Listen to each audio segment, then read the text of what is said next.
tātou polokalame mua le nei, le ua tātou aulia i le anga le lei ma le alofa o le atua. Le atua Faasamoa, le atua pule au ua mafuai ona tātou silafai le tātou ulua i polokalame o le Vaofilifili o Samoa, i le nei afiafi. Ea e peilava ona masani ai, Samoa, tātou polokalame, tātou te o mua lava i luma o le atua. Wa peana le se no oia. Le ala tātou te talo. Siri lava o elo mātou utua i mea ma lava mātou te iai. Ilo mātou whātou tuanga ma lo mātou talitonu. So se mea iai o elo mātou utama. E manuia ma tau nuu mea uma e fuafua ina ili tangata. Maria pule lo wanga le lei. A fua i au whaingaluenga tutofi. I tamā matina mātutua. O le pa ia lasi o le antunu se ia o ia mātou whanau mātou te ioe matalitonu, tau sia i mātou iau ao whaloloa, whaftai telelo mātou tua ia vi ia o e whaavavau. E lea unoa, e le ngata o mala whaale nā tūla, o le malanga, le maliu ma le oti o whaala ve lave tutupu whaafosei. Ai mātou te ioe o lo loto lotoi lo walofa i mea uma mo lo wanga le lei. Le ala le mātou te whaafita iai. Ile nei fo i aso, mātou te ioe ma talitonu, ua i u whaiva ma tiute o le whenga iai ma le antunu u.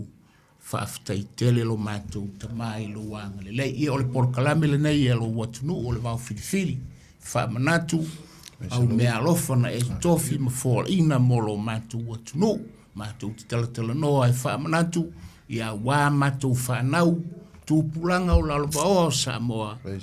Ina ia o mātou tūwhaatu, whaauau le matalalanga o mea na e tuwina mo i mātou.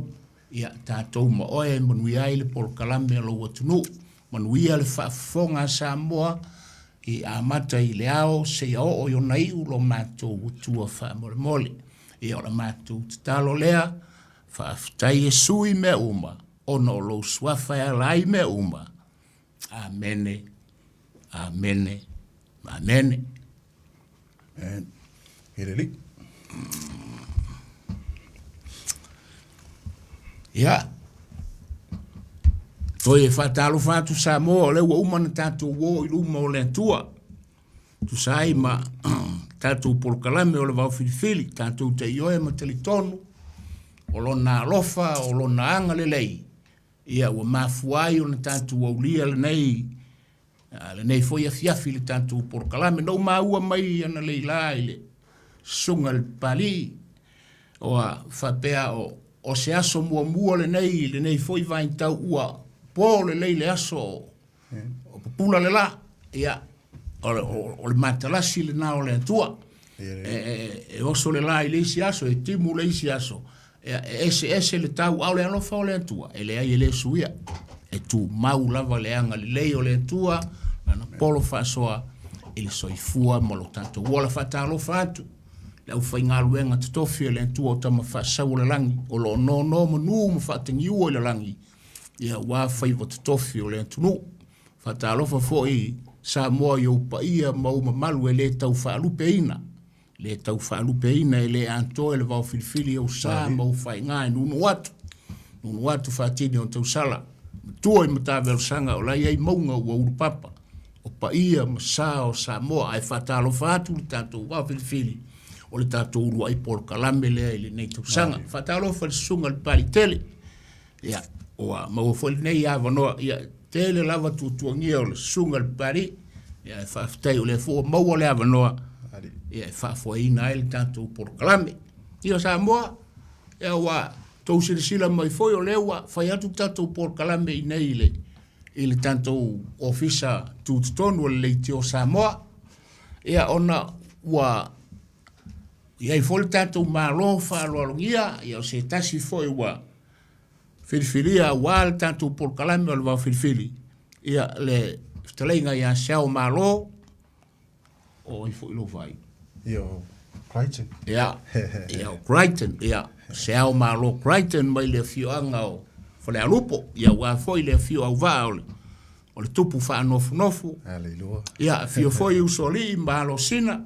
Ia, ngata foi lea o le maupu, le matua ia la mostele. Ia, maliu maisili ala e ima le toa wha. Ia, te ngane le malu ili. Le tapua inga. Ia, o sa ia mawhai ngā o le whatalinga ia Seao'omālō. Ia, lea la tātou whatasi. Ae, whatalo whantu.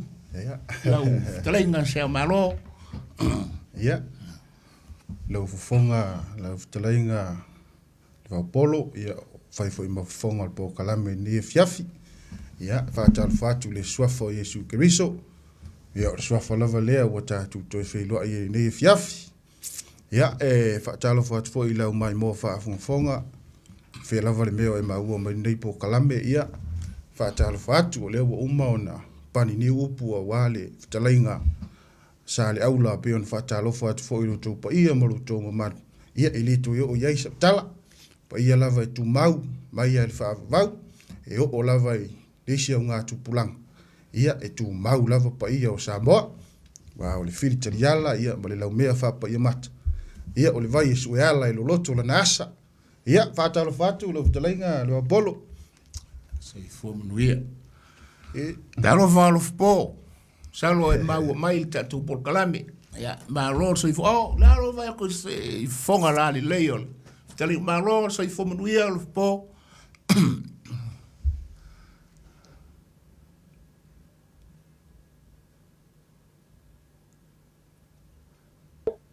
E ma pe hol sunga ya pali oro.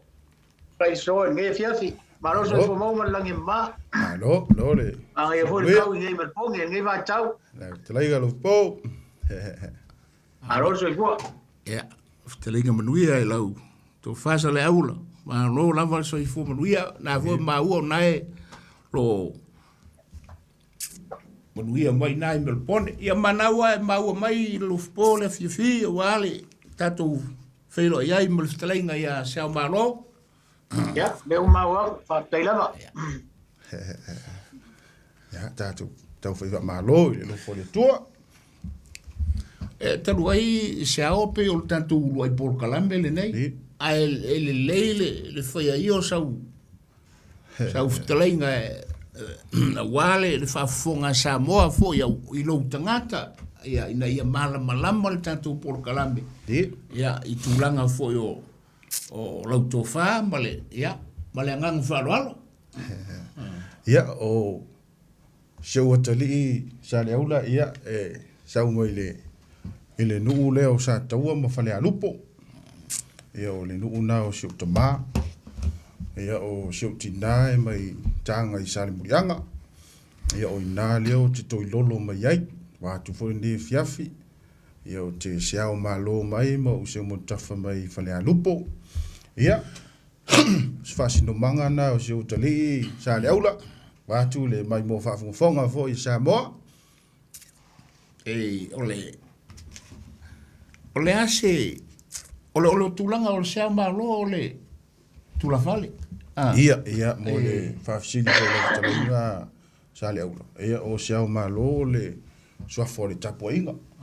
Wa o Faliuga e whapinao na upu e o le fio tupu whanofo ma inga i lua. Sa se mo tafa ma sa mtuana. Ia fio voi ma upu na whanua ia matua ia la mustele. Ia lo la tuto whama silia ia ma le tapo inga. Ia o le mataila o le tapo inga lea o te ingoa i nei. Seao'omālō. Pifo io nei sila fia voi ia taimi fo teini o na whanua, ia na sue mālo atu ai le mali toa, ia, whapea ia na upu, ia, whatali ia le langi Seao'omālō, te o mai, ia, wa umatu au, wa umatu e, ia, e peo sia uingoa na Lofipo, oi ma, e talainga foi Levaopolo, pe un whaafsili ne viafi. Le ase ngaluenga o, ngalue nei. Ia, o le whaatau waa se o tali. Ia, o la hauke suisuia, ia, kia o loli vātu foi le mai mo whaafonga a tātou atu no. Ia, mai se foi talainga Lofipo, ia, talainga foi Levaopolo. Ia, o na inga ruenga lawa na o le tausia ia inga. Ia, o le ngā ruenga o le aveloli. Ia, pa wali me ia maua le whalawa ma le Mali paka wā ia nai tamaiti. Ia, au foi lato video ile au. Ia ole au ngalava nao nei atunu. Ya tu te o mai foi Samoa'omālō ai foi, motu mai mo taula. Ia, ole ngaluenga se o tali Lofipo ma. La talainga foi Levaopolo. Alo. Por kalame le al Vaofilifili se ivan tu fonga Samoa seo. Ole ase foi le se fautanga na mafuai ona ese se manatu te fia au ona foi le por kalame o le Vaofilifili Samoa wala fa fonga le tunu mo le ngang farwa. Ia ele na tia foi lalo ia le wala mai foi tonu tatu por kalame. Ia se lava wala fatino so swani mai ile li. Ia e pe yo si taine leo o ana le ila lo yo va tu fo ile mai mo fa fonga tatu tunu. Ia pe taine na mo mama san. Ia o ia na o wala mai nei ia mo sawai ia o mai foi ia mai foi fina ngalo li tio Samoa. Ia o te a mata ia ile lo pokalame mo nei taimi ia ia foi se taimi o le lava fina ngalo le a wale anga iluma o le tato company foi o le tio Samoa wale fonga inda foi le mamalo le tunu ia o le na lava te follow ai pe o lo wala mai nai nei o steine o ana le leila lo foi o le tato li tio Siāmoā ki la kapi. o le mea ngā le uka ukupua li vau. O le mea sa u la kapi a soi. Okay. Ia ar koe ngā la kapi, fo ngā le vāk fo ia ele i maua ia, se mea ia le aiga. O le mafuanga fasili, o le tasi lea tailo ia i le sunga pali, vantu foli tale ngā Lofipo, vantu whafonga mai. Po walua tau le kasi le ngai isi ukele lai tonu le antunu o Samoa, le taimili nei tailo i. Langa lai sai kokongo ngusipepa ma le media i Samoa. O le tūlanga lea o tangata taalo, o le langa ngufisilepe ke la kapi. Ona o tele o whaitionga la ua iei nei tonu i le newspaper i Samoa. Whampea, ua mai aka mai ki peila mo se whaitaitainga, o le taito fitu. Ala kuale kai kofiku siampingi. O mai loa alo ia ma whanaua ale atunu. O antu loa tuulo ia ie. E a inga ma teite tele o a inga. O na o le lakapi. O whalongo la, o tele ia whaitionga ua. Vele mana ia foi lai whafonga le atunu. O se mea tā ua lava. A wa o le mea o lau tanto tilo iai. I le whae a ina o le atunu. Ma le tau o le tira tatu ta mai atunu. Ona o tūlanga ia o whaanga tama ia. Ua avela i le tau i lea o le matai. Ai pe ua whaiti o le. E o upua le atunu, e tangi ale pipitu, e tangi le pipitala. Awa, e tangi le kangakalo, o ua tangi la le tangata tautua. Le tangata le tautua i le aingo whapea. Alua kuala o kama lenga la usole nga lufiku sau ngofu el sa o le makwai. Le sa ka fa. Awa o le sa o ia awa o le ala i le pule o le tautua. Ia tatu whawasenga fo i e merua o tautua la. O whea tautua i lufi ngalo. Kei wātule whafunga Samoa sa o le tūlang. Sa o le la walau whautanga fo i Levaopolo pe whawasili ai. I le tele foi o foi tionga wa ave foi ona o le whaea ea foi a inga i ala foi mwhanau ta alu ia o le aua ta whalongolongo foi wa fai tio i ona o le tele o tamaiti ta alu wa la i titau sanga ia wa ave ia i le whaea ea a inga ona ua mati ti e foi o la tutupuanga o le tele o tamaiti ta alu wa la i titau sanga ia wa ave ia i le o si o whatau wa ia sa ula kapi ia e mo ia e li whaapeanga ele i o se tūlanga vole o ave se makai kau ele i o se tūlanga kusa o le mea sa wari Lofipo anga re kua la kapi ere mo se mukai ia mātu vo ile whaafonga vo ia Samoa ia sa la tapi ia e li whaapeanga makai ere kaimine na whakua o makai nge i le lua fes furu valu lenga o makai i le suafalea Seao'omālō ia mo le whaafisili fo i lau talainga Lofipo Lofipo nai te mau mai tatou por kalame Ya, o le mau. Le aso fina ngalo i le tūlang o le mea sina Ali. a tātou vai fo i tui ile me fo i lea nga kangi eia ka maala ile ka mai kai fo i lea la fine o fune fe ai Ali. ya kui a kua ka kala le ako ponga o nga olonga mai le whengo whina te tala mea ia ana le vai fo kui a kua o si kaua maile ia le ia ka malo o funge fe ai ia ele makala mea o lo no inga ele o ni mea ai pe o le tulanga lea o le aso ftala so fina ngalo Lofipo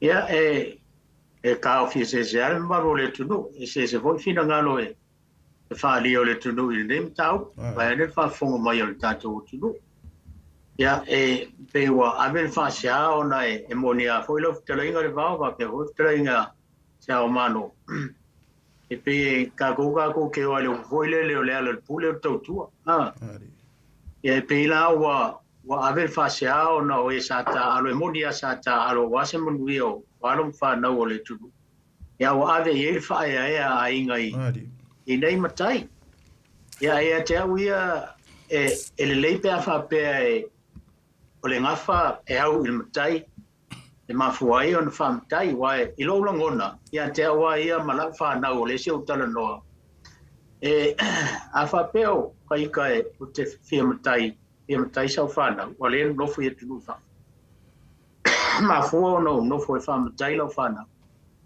na ia mo le ale wa oso nei a malanga tu nai fa na u Samoa na fisiri le inga o so tama ia e pe tau tala ale so matai le na fa matai e so o tripo so walo ia te au ia o lo langona lea ai a fai o le nganga lea na ala na fa matai o no wa ai malo mai manuia le fa nga tama Samoa ona avele e o fa ia le na yo la tu ai o le meta wa o le au le ngafa matau le ngafa o le me pitsiri le mtau ai a fa pe wala na fa matai o no nisi tulanga ia o tele i o lai vai ngale ai a fa pe ala na fa matai o no tamado tina e tau suaf ia te wa ia atono lo langona ai longa e sa fai no le vai nga wa pe foi no foi atu o taita fo ia o le nei o le van tau tu e tu fa ma sia ta foi fa ndau ia te no fo ma toma fo fau ile tau tua ana ia toma tua pe o ile ave lo langona e ma fo e no fam taisha o tani ia wa o le langa rendei ele fai mo tato ai silingia na yalo fa na te amalanga tu Samoa po o so tama ai a foi ele taulenga a leu famtai e o tele yoela ia awai a foi a taulenga fa mai au lenga fa ma foi no famtai ia so longon ia a tonu e ana fa se ale tu no na fa pe tato o ia le foi le fa fa ngofie wa au mau fa foi o atu le ave e so famtai ta o ainga ia tonu e o le vaenga e ia no fa ia au lenga fa matau lenga ia atonu ia te au ia le sa fa ina o so le ngona so vai e vai ane fa fonga mai le tro ele tulanga lea foi lea ala ile pule o le tautua ia ia ole o faanga tama o le sile le tulanga le se tautua le mele o le kalo ia laka pi pe sa o foi lo na lo tala inga le na foi tu ia wa ese to ina tautua ia e pe yo o isi o le nga winga o le vau i o le fa e ngore ngati fale i o le fa tautua la vanda la e fai Samoa le tai ia e pe o alo fui ma fa na o fe o lai foi ni tunu ia o le la tau lea taleni wa mai le tu o lo tautua i foi ia matua a wa e pe o le sosia uma matama wa ina o le sa ana i matua ia ona fai ele o le fa tautua i fa ala velave ma me ai fai ia ale ainga ia me sure kalisia e pe yala e pe foringa mai ku sa ola ai ka ku matua ai pe ole fatino e fana ia ku sa ola nga i lo ia a fai fo sua fai fo ia telefo yo fana u fo i wa tu mati e fo ila la to ta alo i fa nga tama fo ia o jilo ina ole e tata fo yana u ia la to Wow, lai foi tau tua. Ia, o so una vai nga foi to fa popo tua ile. Vaofilifili fo. Alo. Awa le tulanga lea, ele na malaina Samoa i lau whafonga le tulanga lea. Ma o lai foi e silisila i lunga le media, mai se alu tatu o tunu o Samoa, o le tele i o whaitionga, lai lunga i newspaper, ono le tulanga lea.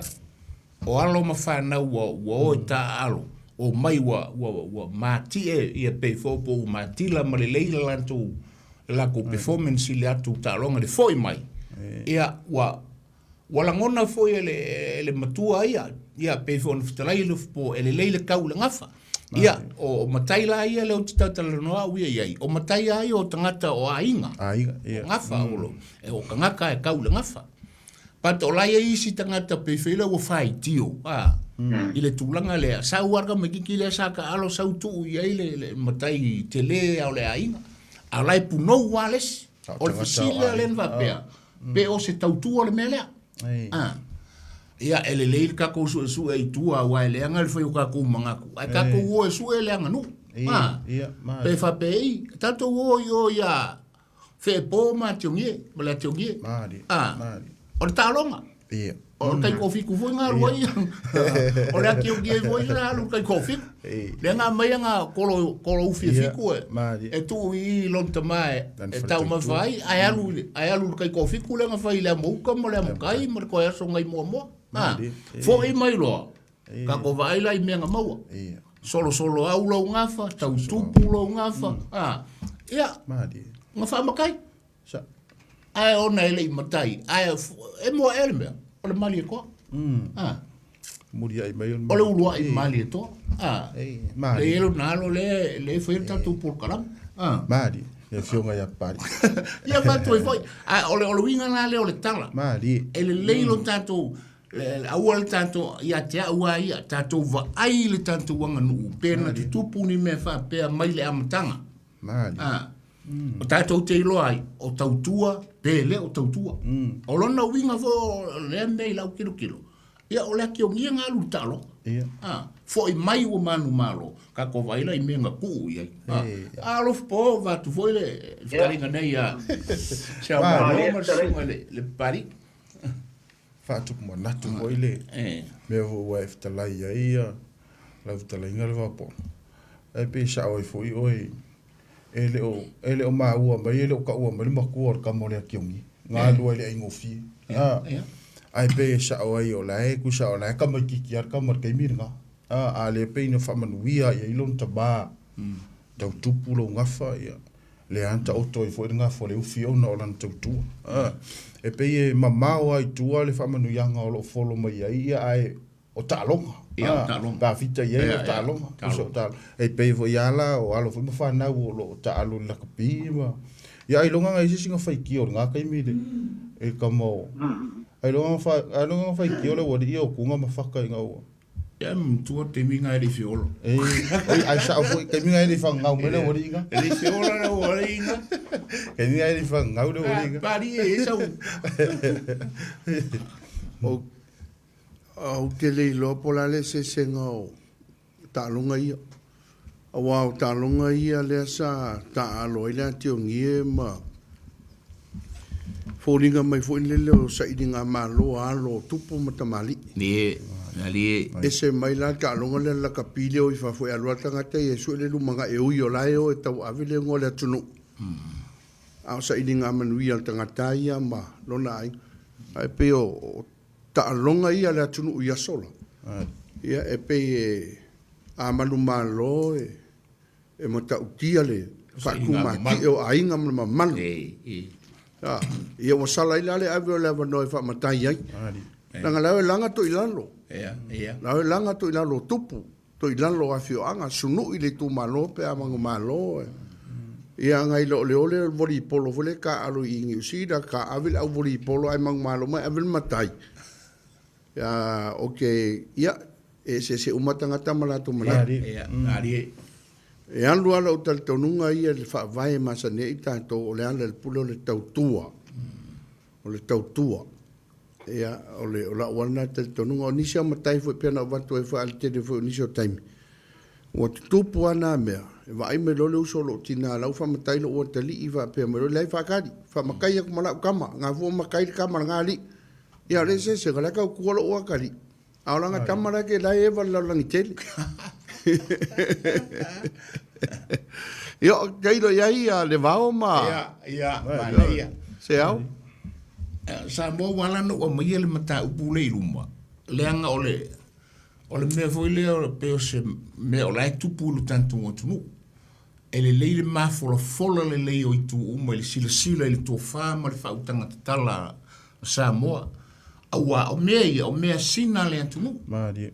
O mea ia o fai ngofia i nei aso. Pari ma Lofipo va pe foi trenga ya Seao'omālō. O fai ngofia i nei aso le nei mea o mutai. O aso ia ele fai ngofia. Ko ke kia vatu alfa fonga. Ko ke kia ku ule siko inga le lua ele yo se makai. Ona ese le fainga ta o le fili ta nganga o to fam fautanga ia inga ile faf. Le fia le avenga o se matai se o aso la nei ia le o tupu mai le. Ale mana ia o le melia e pe ona o le upu le tautua. O le tautua. Ia mana ia le saunoanga le.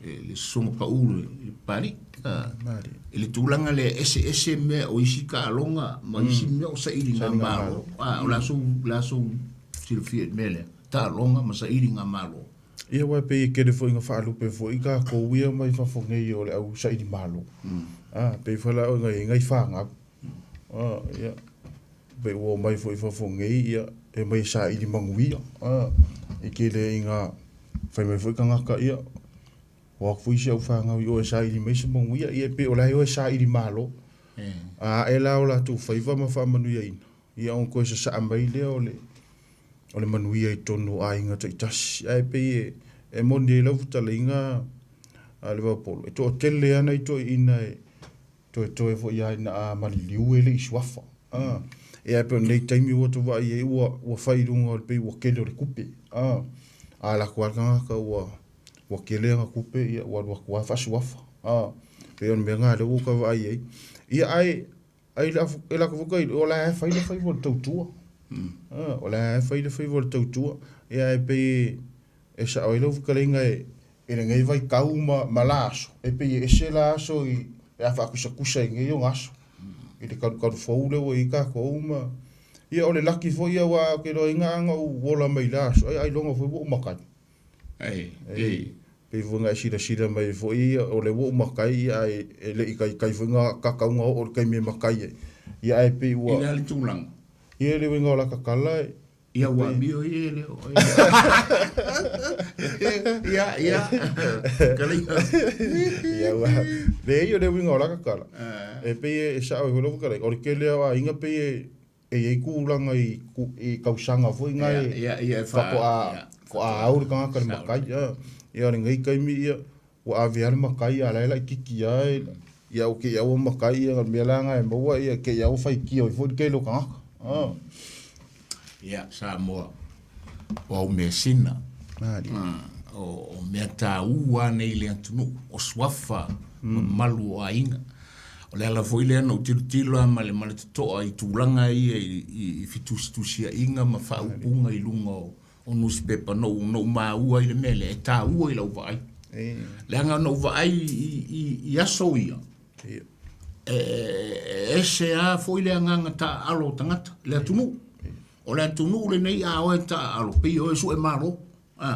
pe o se inga malo a malo mo se ka longa ua o le ave foi lo manatu le tulanga le na fa papali te le ai le a o le malo ia pita fatiolo o te leilo ne te o sela o tala o tasi le kai lo fa longo fa malulu a Samoa pe a sela o tala ele taule ngafa ai ono o fa ai na tailo sunga pari ya la ule fa longo ono o tulanga le ole mole tulanga fa ai na manu malo o la va ai la ile atunu ele ambali le lo to tangata matua soli pe foi la ole aule malo ona me sina mo ona me totino a fai ele taule pita ile ala wa ave ona ole tailo ia ile sunga palini te wa sela fa mtalanga mo le ngang falon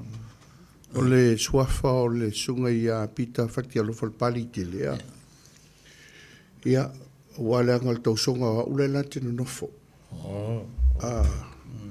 o le alo le sunga pali tele le nga ngofo mo pali ile o tini lo en yo en o le alo sunga pali tele ia kau songa umala mako matua ia male levo isa papale me la malo e pe ole te la tangata fa pe ai ole o se tau yo langa tau ia ai ngo vole vang tau tua a leva kwa va ku ye nga o ku ma ki e ka ku au a ole vang tau ku ma ku ai nga ia si usola ia Samoa ni te wa tusa o ma i la fa fonga Samoa ile tulanga le ile paritele le na tu ya pita fati alof a vai la kusa o ma u fa pe ele le o mal malama le tulanga le o lo na winga e tau le ngafa le sunga le ya pita fati alofa ai ai si tangata o fa longo ye le tulanga le wa ofo ina ye suafa ono tulanga mati e ono talonga o le tu no fa pena e po le lava ai a malia le loto wa tailo ye ya la uma vai o le tu no Samoa e fa pena e i mafuanga e mabulu i me to tino e ui lava e pe ona ftalai e Lofipo o i le ngafa kusa pele kaula ngafa buta to lo me o tupu fa pena le to i me o mtu palpala esa o ila ftalinga isa la ile ya se senga male martau tuale fa ya tu me ka kupe no so la uma dia le loko le ainga o kupe ie la fo ia wa se fa ka inga ole ia ole uso fo ile la kikide le nga matai me Samoa le fo nke le kuskusinga la le ka wo swafa la mangu fo ia ai pe ke le se kupe o la fo Samoa ka mai ilonga ainga fo ile o mari dia i loko le ainga ba ku ka ma ole afa swafa e wala tu ina yo na matua Ewa ese fo ya wala wala ko wa ke fo ya o isi a inga pe wa matai fo ya isi ai le sudi ya ole malia le loko pe fo yo nga ona e fitala ye ya le ba ole malia le loto asa ole loto malia el kama fo lang sai la fa ye tu mua ne fo nga le malili ia sa wala ko finga le ngale ngalu kama foi le isala fai alu fa marie le ainga sa kwala sa uloa e fa mer ko puseu o se kai sua marie o mo le loto wa le loto o marie le nga mo wa sua fa tai maria nga no fari fa to tatu te fa ai me fa pena e tu ye lo tatu fua I me fa pena ai ni me fa pena tupu ya soia pe o mea ia fato atu tupu nei ia le la o wantu e uia le tublanga le ia le ationgie o ta longa foi na ai I fa manuia ilon tama ia matu ia le teleo ia le fo ma na ia le tautonga le wa mai sunga le pali tele esel saidinga malo esel me vonga le alo wa vori ke wo ara va ka fa o ke ia tailo ia isa morta tu por calambel na pe ise mento fio tela ye ile ia va tu foi ola foi tu pesa o tala ia matou ile teni fo na fanua ia o fe meia le mau matou o le ulua au va ana na fa pa ia ina le teni o le tamba no ia ia o le pepe o le pepe fai mai fo ia tu ia na fanua ile tawale o le e sai mala e sif ai e watu la fe ia I solo le tamba I tonu o le fali ia ona lo tu lo le ona fanua fai mai se aua e tano se si tama ona e osiran taulang e o I ka se si le kama ola e osiran taulang ola e osiran kaulanga pawanga langa mela e fai ola e fe ia I solo ia fe ia pe awanga mo me o pepe fo ia ole malio loto na fanu ona ole na lo tap ole sa tau le taua ai fo I mai ole ye tangata le pe ole tapu ia ona faiva Ia nga whaasuafa ia le kamanga ia i ale pepe. Esi ole mauna mātou ole urua i au whaana sa ia mātou ole akamu o wha. Kasi ale ngō muka i kusi ole i. O ngā lan taulanga le osi. Ole fe i iso le tono le whale. Ia e le i whapea ua makua ma ua whaise kaukua. Pawana ola na mea sa whai. Ola ntautua ole i iso lo ai tono le whale. A lai whai mai nā whanua, o lai whai lan tapuai. O lai tapuai tamai o le sa tauna whanua e fo i atu. A lai whai whai mai lo na whanua. A wala le whai tama o nai o sira na taulang. O lai sa tapuai i o na whai. Na o le whai i iso loa. Ia. Tena le na maua tapuai. Ia e pei o se si voi nai tu na maua e fo tapuai inga. Ia e pei e muri ia i mei fo de si ia tō whinga fo na whanua na. Tō whia rau wa tapuai lau a whitalai ma lau wa sami ma le vau. Ia o se tō e whaapai atu na le vau. Alo? Lofipo ai le tuua le tatou polokalame mo ni fisili e se mea toi whitalai ai. Le ai, le umana lama le tatou polokalame vo i le amtanga tatou polokalame le tautua mani.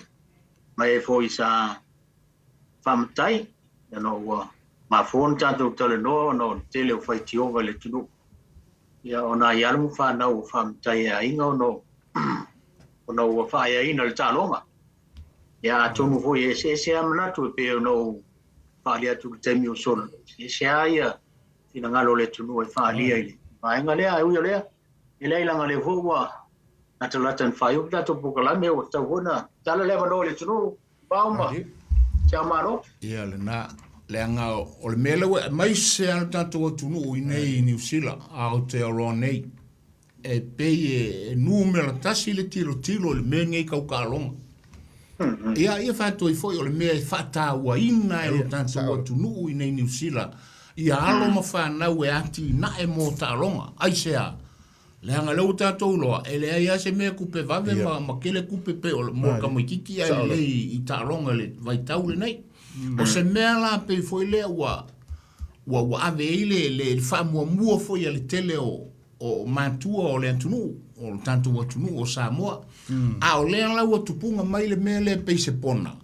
E le lei la le man matua malama le lei mai o io le lei i tūlanga foi o le ala nana mai e ilunga leanga o makua ia kia uai o te le o whelafo inga na vai ai ia o te lona foi o la foi ma ua le lei Samoa o tatou porkalame na Samoa ai la atu pari e tala tatou leina whamolmole pe ei se isi e whasoa le tatou mata upu ona ua whaamatai ia alo ma whanau foi leo foi mai tāronga. Ia a pe ua whaatutona i foi e o lo whaia le tautua i a inga. O lo tafu lea FEB. Ia vāturu whaafonga Samoa. Ia, o le tātou warau mua talofa. Talofa tātou warau? Talofa pari.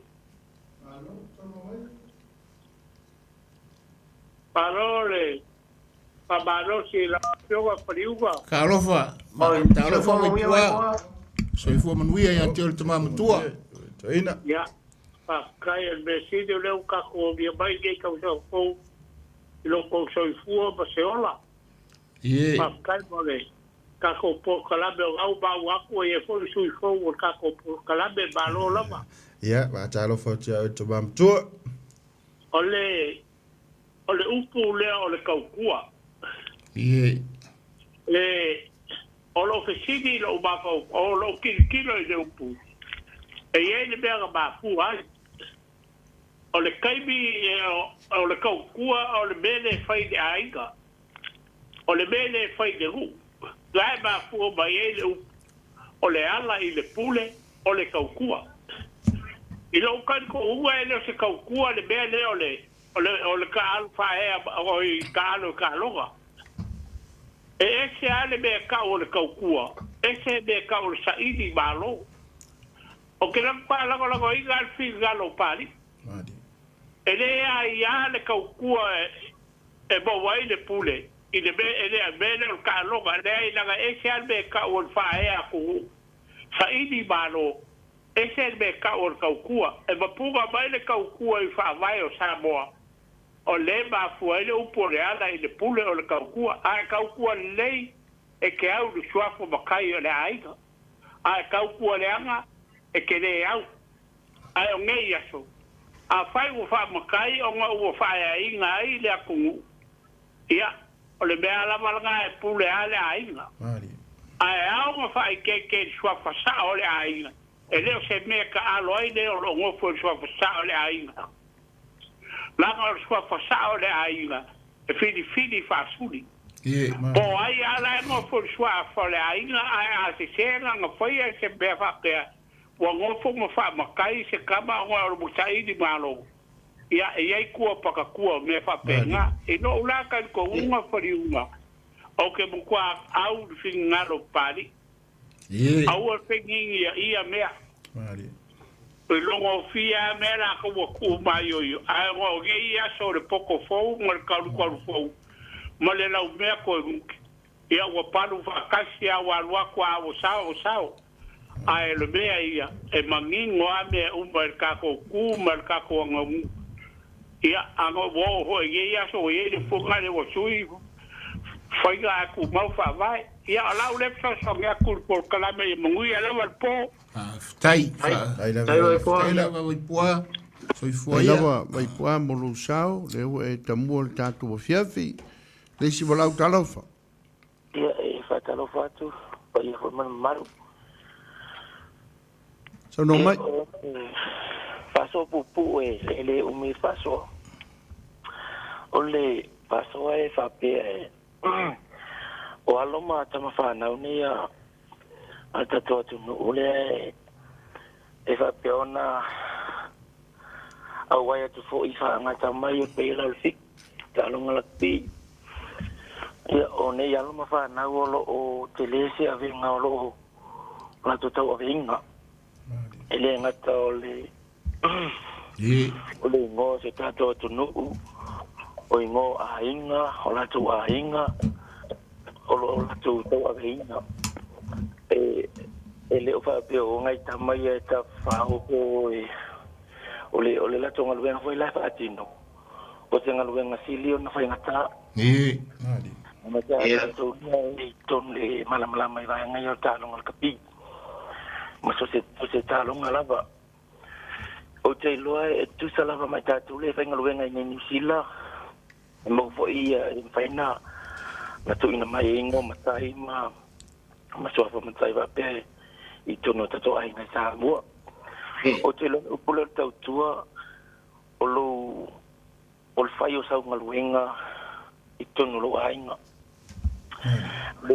e lo se tau tua le tafa ai Samoa le ainga uto Peilua luka manga la mai taiva pe o le tau tua le ai ole ngaluenga le te fai tono se ainga o lo ainga o lo tau tua le malau ngaluenga le leile o lo fai tona lai o le tau tua ele na se upu se ngaluenga o te loa o te upu o te lele wingi tau tua en fai ona fale leia e tau ole tau tua en fai ona tau fa pe ole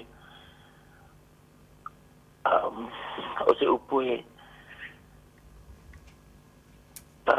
wanga le ole upu e tau le leia lo ainga ele na se upu ngalue ole upu e empena fala tele fa pina e pe se fa so pupu nai e te lo pu bata ite ya lum fa na pe fa lo longo me pa pe yo pe wa e te le ngalue international mali ole swafa fa mole o ale le lunga telefon ale ya fa tai ale Whaftai mono sao, whaftai ia saolele le finangalo, whaftai. talofa le stato valau Ja, malo sei fua. sei deo tele le titi mai fa mo mole Ja, malo sei fua. Sei funuia. Nguia, sa no mai. Mo ka mani yo le. So ka ko pe no sa mo lo. Pa ma unya ya ku o se idinga manguia. Ya o pa mo lo ko I mar ko ai le. O kalama ese ka ua. Ya, o le waka ko wa o ko fa so e lunga me ngor kau ku Mari. ia o so ula ngonga ia ma to fa kau wa ia e tila fie o ko ka mama ku la ku e kele ko nga kau ku Ola o le kala ngola la kau ku ala o kala ngola fa mang yang o le wala ngai me e fa makai ai ka mai ki ka alo ia me so la ku le au mau ni e le fa makai a e se ko fa ma se finga ngalo ia la la fo so fa makai Kalo fai. Kamalunu atu o motu mai lau lenga le pato e tamu fa mai fa mole. Si tamali den wala mai nei. Mana ia manatu mana ia fa so. Motu mai le. O le vanga foi le vao ma Lofipo ma Seao'omālō. E le fa pe fa le au ngaina le tau ti ngau na yalo mo fa na o mai ta alum tu la fa pena. But if we define the upo tau tu. O le winga la le na ana de ko mo misi vala au le ta lo fa vala. Ta lo fa pali. Ya ma lo si fo ma le Rene. Ya ta na le lunga lainga. Ya so no mai. O se finai le ta fe ngai ma. Mata mau le tunu. Ya. Oia. Yo ka ikaia ele que le hace mangaku pose la ngonga o au kai mali o lo wa mangaku aku ai se fesa e pule lava el camale ha pe o le sa o le ai e pule lava el cama i posanga fanga ula I fafo ia e fa makai ia o le menga e ka wa ya ke a e fa pe o le afa malesi mea a nga ku kongo le nguma kongo le ai male kalesia e stai le nga mo ka ko ai pule lava sua fale e fa por kala menga ia sua fa makai o le ai ia balo wa ma lo fa lo lava fa se kai ia fa tai lava ia soi foi ia tai mo lo sao tai te ultima tua ai ele tulanga le pali sa le lo finangalo sunga pau ele tulanga le e tanto te le o fa tua na le afulilingi fo yo alo mafana uma lo lanto fa ia il tanto ngotunu o manatu ina ia malama le tanto mutau ma ngai fa so ia wa mai per fa so tinaya tai mali fa pe voile finangalo ale me se foi ftelenga ia vai pua o le senga o ta longa le na tau fai atu so longa na lila ta longa ina lo ila tu ia so mata usanga tele o tuna o su nga mamal su nga mamal bulanga foi o ta to so fa mo lunga o tu pu me le via tu tau to ilalo risi le melal na ese mela mata longa ini e ka alo ngo talika e ka alo ngo pine auro ka alo ngo kuranga va pena ia ai de fa pe fa le nga ina le tau ti nga te le fo de sao o alum tama fa na lo representing a pe tau avina de ngol dato tinu talo for valau Hello ia sono mai ia sono mai vamos mole ki foi lalo lo tio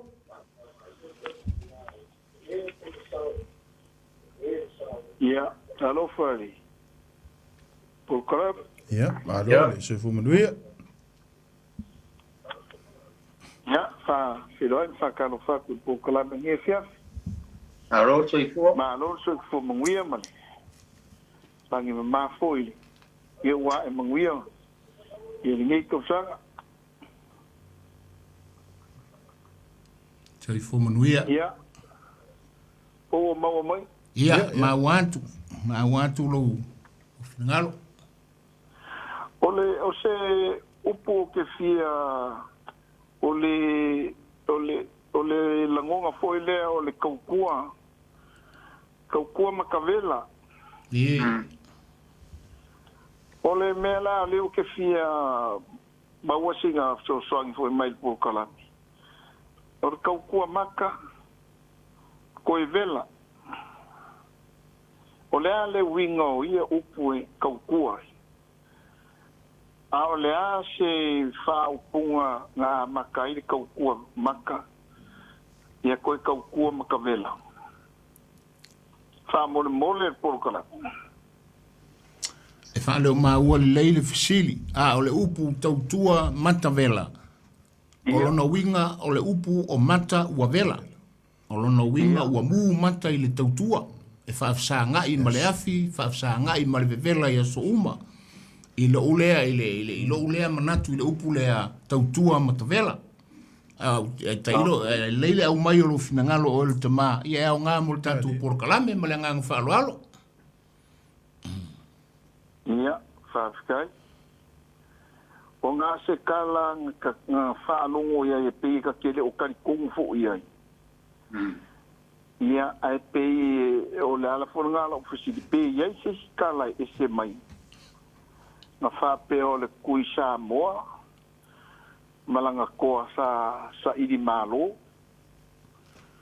Ia ua whapu pūru kala ua longo kala fo ila ile koa kui fiki o la fo isa ili ile se koa nga fa ko ila lo inga le koa kui fiki nga ua malanga lola le kui Samoa fiki ya makawa ya wa uma koa o ile ia ma se koa a fiki va penga nga malo ya fa mai lole o le kusamo ya la faila ye le kole isa uye nga faila u kau saminga wala la kau ku ya ke u fa lo ngwa kule wa ko alanga mai le siko ko fiki ya ko lo fo le mo ko kau ko malo fo ya fa pengale nga wa umalonga o le afai kau saminga le wo kau samia kule ko ia le ku Samoa le ile mo ia ai makona le wo kau samile le ku Samoa le ko ia nga mo le ai fa ko e mai le ia le mo fa pelo le o le mo ko wala le ar ku fiki ia makona mo ko apaka me le mo le wo ko ngona ko isa wa ko ar ko kau ro ma lo pe le wingo pe sa ka kala vo le va pe o le lo pesa o ngai kala va mai kau pu maka ma vela o le ala vala e kinga vela ko wa ko isa wa ko ar ko kau ya e mo se ka kala nga fa ya ku fo le a no le kala sa o le kau pu wa fu le ia kau kua po o smul makai e pe la ka ikanga kau mai ka waku le kalanga mai le kamama kua e pe sa ka kala kulea ia faftai mo lo finangalo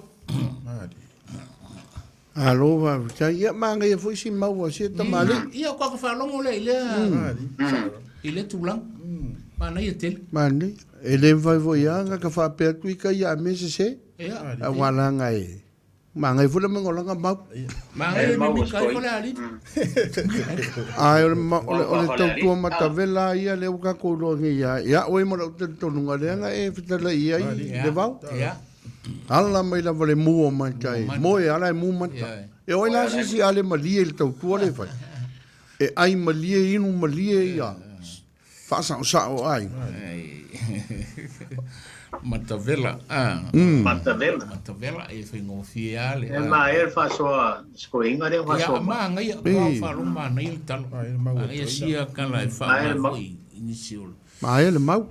Ja, o ele está com valau galofa. Galofa valau. Kalo, ai bua. Vari. Ma lo lava. Sa no maya. Si fo manuia. Ja, e fa moria tole ja.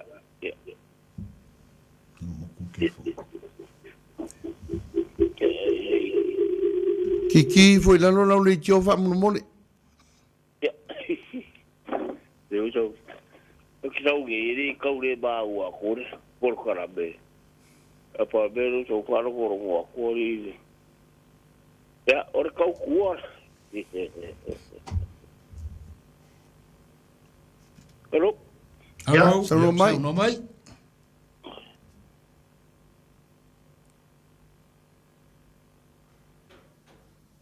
fa malulu atu sta mali le la avile no lisi talo fu lisa no ele umanino mai ya mau lo lo no fa mole tal sanga tu le nga mau lalo Ko ka ko bara mun muri nga pa. Ya. Mau lo lo no ye na mai lo fina ngalo fa mole na menino le lo si fonga matango fie. Madi. Le tala tatu laina, pe se to fi vala mai, le mau tatu temi. Ese la male upule ole. Tau tua ai tau malele. Peila peila ya tau le watu nei. Le fai mama watu nei. Ele sa to vala ulo vai talo fal vala. Aro, eu te vou. Alo, sa no mai. Ya.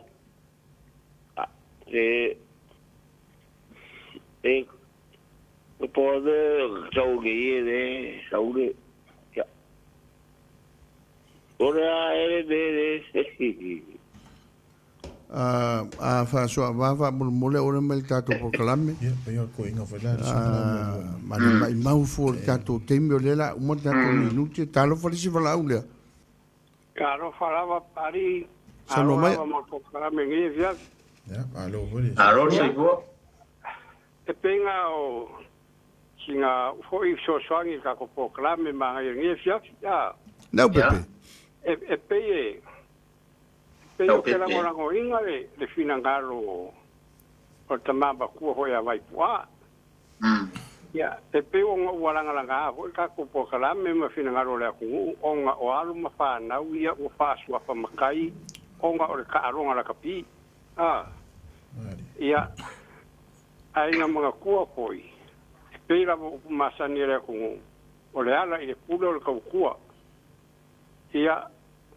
O kere la nisi kanga swafa oi la to o fai le fai o ko kua e le ngi suli ai o lai wa u de makai onga o ka kua ye o fa mari inga ka kua awa anga fa pe a kongwa o ngai yaron fa nga wi sa o ta longa le o fa makai ra ku ainga o nisi e kau I nga fa o ainga awa pola lava le mawalunga o le lakapi mo koinga o nisi ka longa ma fai longa o ka longa o iai e le mfaianga fa makai e ainga pare o se suli o se ainga ia ai pei walanga ia onga fa pe o iai ia po nisi a ora kua o ainga o fai kio inga o la e fai go ka kua ia le wa ku ngai fa nga ia wa ave iai fa aro ma fa ia ainga ia o nga fa peo la o ku mo ngai fo ingo a inga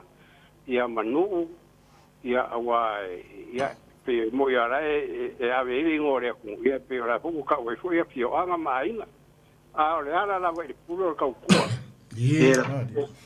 e swafa matai le suri la fo o ka ku ai o fai fo yo ma fa swafa makai ma fa ingo makai pe a fa mo inga ka ku sa lava pe o suri ka ku un fai fa makai ia pe o singa unga so sangi po klame manga ia a kai kira mo fa ko kanga e ho Ai da pe na sunga pari Ai velo fio le Pepe. Dai, da fionga la Pepe. Ya. Tai. O le sta tu walau to mana to lungai Ia kasi nga umolo. Ya, la to lunga tu walau, ta lo fal walau. Palofa, balor soifua, tara fo el paso songo le nei fia. Alo, sa lo mai. E lua nai vaenga yo ke fia mala ye e vaenga le. Ye. Ole tautua ai tau malele. Male tautua matavela I peo sio tato watunu Samoa. Ore tele o nisi vaenga ye tau whaadua kisasi. E nisi o taimi fo ye tato whanonga o tato masani o. Io le ta leo mai. Pe mawhaina whamanino lea mea wā leo te whanonga. O le sulia ia e au le swafa matai e katau. ai dei ko inga la fonga le ama le to inga pam taranga le la fo so ai ba sia ta to le ai to mo le le o sa e se pa mal mal mango le va nga va tu vale sia si pa mo mo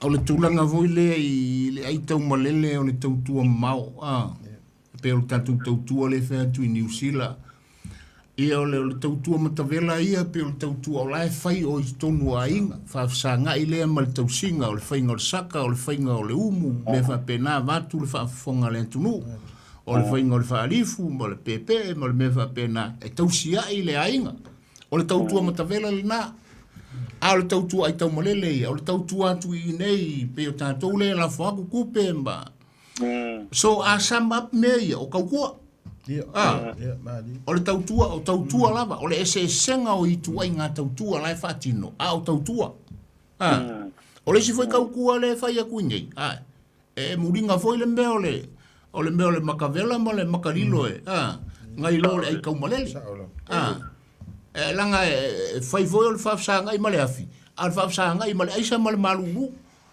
whaatuai vela uma tautua i e lua o le ai tau malele e kafe le isu pe le usu tae au vātu ale whaafonga le tunu i le usu tae au po i le malulu i le ai tau malele lea e whapena foi le tangata o lae foi whaafsanga i male tainafi male le matavela ia o le tūlanga le malanga ngā whaaloalo se vātu le whaafsidi se vanga nā ue se whaopopo le por kalambi pe o le vaenga le tau tuli ma le whaafsidi whaafela le whaapele lafo mai le whaalupe vodi le whaalupe ma o le autataa o te langona lava ui e langona le tangata ia a whaia le ni usile le o le ngasaungi usile ele o ngai luna a inga ia e le se me alo mai tātou malafonga ngā pe a whai mai ai atu le a inga i lo le tal tonunga lai lo le leia a inga e le ia o ngā atu ai o le ai tau malele ia e le pa u se whaalawe Samoa mala au mai la inga whaamulmule alofa mai ma liu leo ai aluaku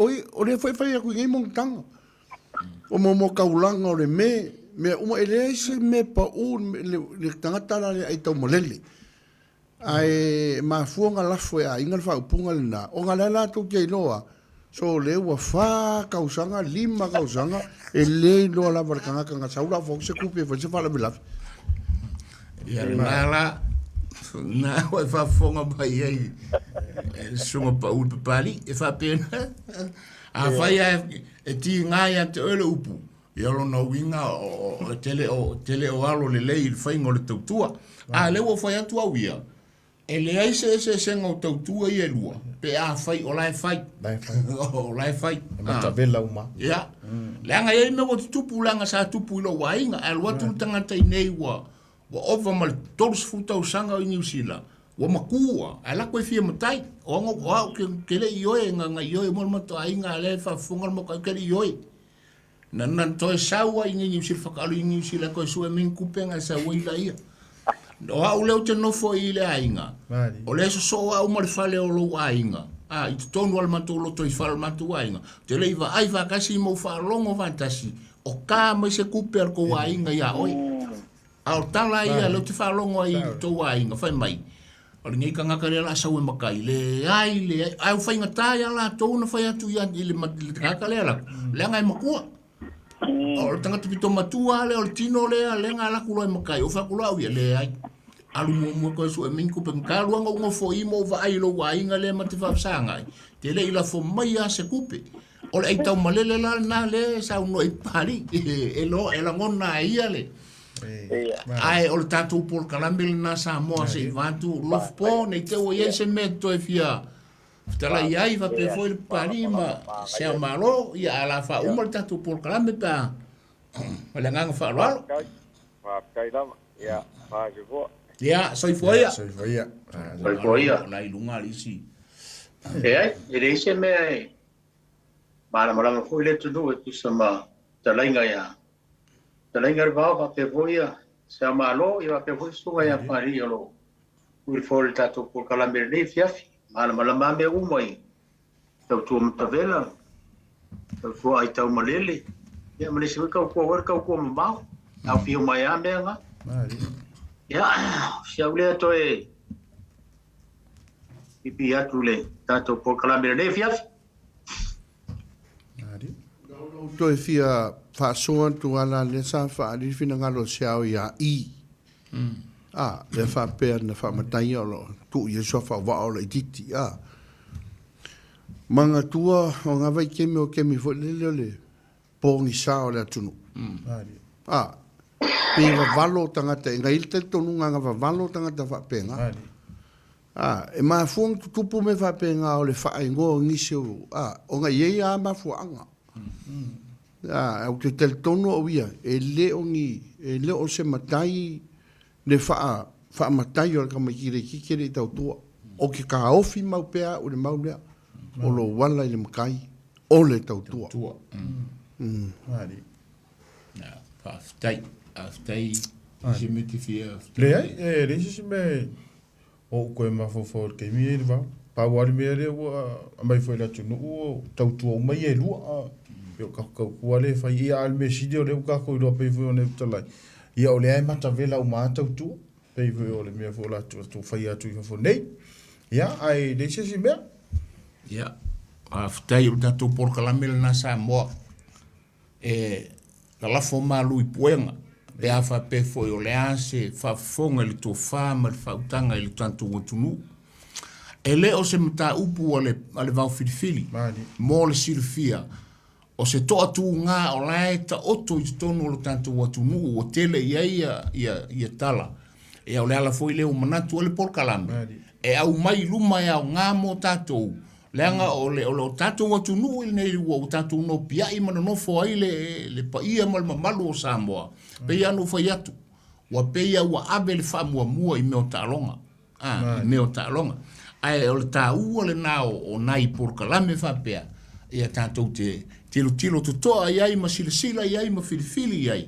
Ia e maua ia ai ma manu a wasa mo ata yao ia o tanto porkalame na fa malulu a fa ifo o ia se lape ole tala inga ia Lofipo Seao'omālō mai se le sunga paritele o lo ta il sole nei afiafi mo lo tangata ia fa malulu atu e matua atu inal tanto porkalame o lo to titi faitama e mangalo ai porkalame va Vaofilifili o le antunu ai tarsiele lo folentua avel soifua ma so manto wola mai vai ia tātou te aulia e foi le mai aso le asolua le tātou porkalame o le Vaofilifili ia au nei taimi ia mai antea o le vau le fitalainga ia Samoa le fitalainga ia sale aula Lofipo le sunga le Paleti le mātou te whatofa whasoifu atu Samoa